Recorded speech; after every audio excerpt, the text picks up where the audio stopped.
네, 안녕하십니까. 법무법인 로지사 이정엽 대표 변호사입니다. 예, 조만간 저희가 이제 시더스 그룹 피해자들을 대리해서 피해 구제 방식으로 형사 고소와 또 파산 신청을 동시에 진행했었는데요. 조만간 그 결과에 따라서 형사 고소에 대해서는 이제 기소 의견으로 송치가 됐다는 말을 들었고, 파산에 대해서도 조만간 파산 선고가 될 것으로 생각합니다. 파산 선고가 되면 어떻게 해야 되는지에 대해서 또 간단하게 말씀드리겠습니다. 첫 번째로 파산 선고를 반대하시는 분들이 많이 있습니다. 그리고 뭐 살 수 있다라고 얘기하시는 분들도 있고요. 그런데 파산 선고가 된다고 해가지고 무조건 영업이 안 되거나 다시 살아날 수 있다 없거나 그런 건 아닙니다. 파산 선고를 통해서 파산 관제인이 살펴보고 이건 영업을 계속하는 게 오히려 더 낫다. 그리고 충분히 가치를 창출할 수 있다. 그 피해자들이 피해 구제를 위해서는 영업을 하는 게 더 낫다라고 판단을 하면 영업을 계속하도록 법원의 허가를 받아서 영업도 계속할 수 있고 회생을 다시 신청해서 또 회생을 할 수도 있습니다.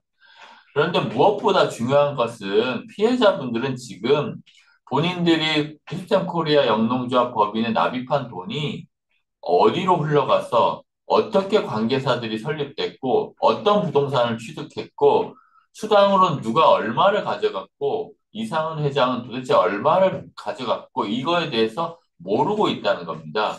그거에 대해서 충분히 알 수 있도록 하는 게 파산 절차에서 할 수 있는 중요한 그 어떤 이슈 중에 하나라고 볼 수 있습니다. 사실 파산관제인이 선임된다고 하더라도 법률적인 권한을 갖는다고 하더라도 바로 모든 은닉 재산을 목록을 작성하는 것은 정말 어려운 일입니다. 이게 지금 사실 파산 선고 이후에 지금 조용히 있는 많은 피해자들이 저희에게 좀 힘을 실어 주셔야 되는 상황인데요. 그 이유는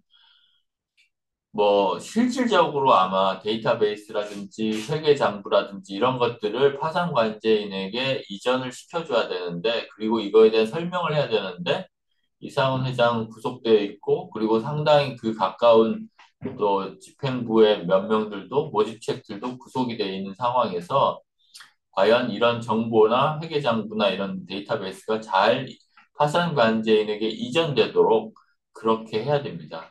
만약에 이거를 제대로 이전을 안 하면 채무자회생법에 형사처벌을 할 수 있는 조항이 있습니다. 그래서 아마 파산관제인이 그런 정보를 잘 이전받을 수 있도록 저희가 법률적인 조력을 할 것이고요. 그래서 파산 선고가 이루어지면 일단 바로 모든 게 다 끝나는 건 아니다. 일단 돈이 어떻게 흘러갔는지를 확인한다는 게 첫 번째입니다. 그러면 그 파산관제인은 힐샘 코리아 영농조합법인의 회계장부와 여러 가지 프로그램이라든지 그 회사의 장부를 확인하고 금융 정보를 전부 이제 취득을 한 이후에 자산 조사를 하게 되고요. 그와 반면에 채권자들은 본인의 권리 행사를 위해서 정확하게 얼마의 채권이 있는지를 하는 채권 신고 절차를 가지게 됩니다.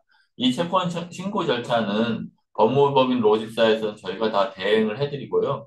그렇지 않은 경우에는 개별로 해야 되고 신고가 제대로 되지 않은 경우에는 실권될 수도 있습니다. 그래서 이 채권 신고 절차가 되게 중요하고, 그래서 본인의 채권이 파산관제인이나 아니면 다른 채권자들에게서 수긍이 갈 정도의 채권이 되어야 되고요. 저희는 기본적인 것들은 본인들이 납입한 돈에서 실제로 쓴 돈, 쇼핑 캐시나 그런 것들로 실제로 자기가 환수받은 돈을 뺀 나머지 못 받은 원금에 대한 지연이자 정도를 지금 채권이라고 주장하고 있는 사안입니다. 그리고 이 채권은 휴스텐 코리아 영농조합 법인에 대한 어떤 약정에 의해서 발생된 거기도 하지만 사기를 당해서 된 것이고 방판법 위반의 결과로 지금 지급하게 된 것이어서 휴스텐 코리아 영농조합 법인에 대해서도 불법행위 채권으로도 가능하게 되고요. 동시에 이상훈 회장 개인과 아니면 상위 모집 측 책들에 대한 불법행위 채권도 됩니다. 그래서 양쪽으로 이제 향후에 벌어질 수 있는 이상은 회장 등 그리고 뭐 상위 모집책들에 대한 개인 파산에서도 동일하게 채권으로 인정될 수 있다는 말씀드리겠습니다. 그리고 이렇게 진행이 되면 채권자들은 채권 신고를 하고 그 신고가 맞는지를 파산관제인도 그 자료를 보고 판단을 하고요. 또 두 번째는 다른 경우, 예를 들면 뭐 이상훈 회장은 너무 가깝거나 수당으로 많이 가져간 사람이 또 뭐 어떤 채권이 있다고 주장할 경우에 그거에 대해서 인정할 수 없다는 얘기를 해야 됩니다.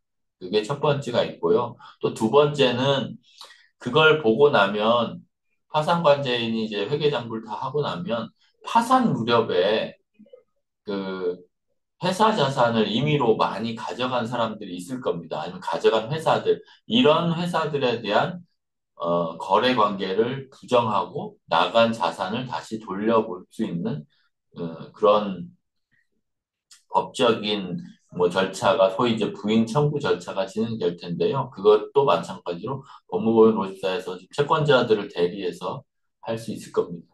또 많이 궁금해하시는 것들 중에 신탁된 자산에 대해서는 어떻게 하느냐 뭐 이런 말씀을 하게 됩니다. 그런데 그 채무가 초과된 상태에서 임의로 그 어떤 강제 집행을 막기 위해서 뭐 모 변호사를 상대로 신탁을 하고 거기서 이제 돌려줘라 뭐 이렇게 한 것 같은데 그 파산 상태에 뭐 위험이 있을 때 채무자가 스스로 한 경우에는 그런 파산 어떤 법률 행위를 인정받지 못하기 때문에 그 신탁한 것도 결국 신탁이 취소가 돼가지고 휴센 코리아의 자산을 다시 확보하기 위해서 그 신탁을 취소해서 다시 채권을 회수할 수 있을 것 같습니다.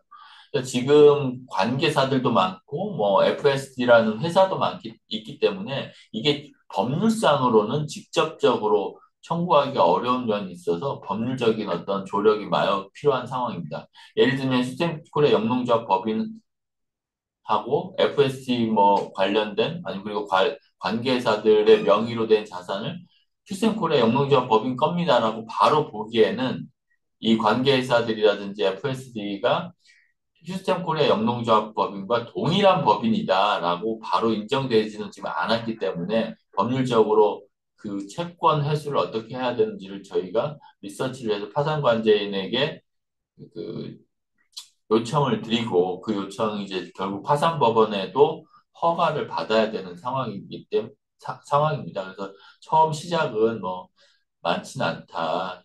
근데 첫 번째 파산 선고가 되면 저희의 첫 번째 미션은 지금 몰수 보전된 그런 자산들을 파산 관제인이 파산 재단을 회수하는 게 첫 번째 미션입니다. 이 부분을 하고 나서 요 다른 재산은 어떻게 하겠다라는 걸 파산 관제인이 아마 조만간 채권자들 집회에서 말씀드릴 수 있을 것 같습니다.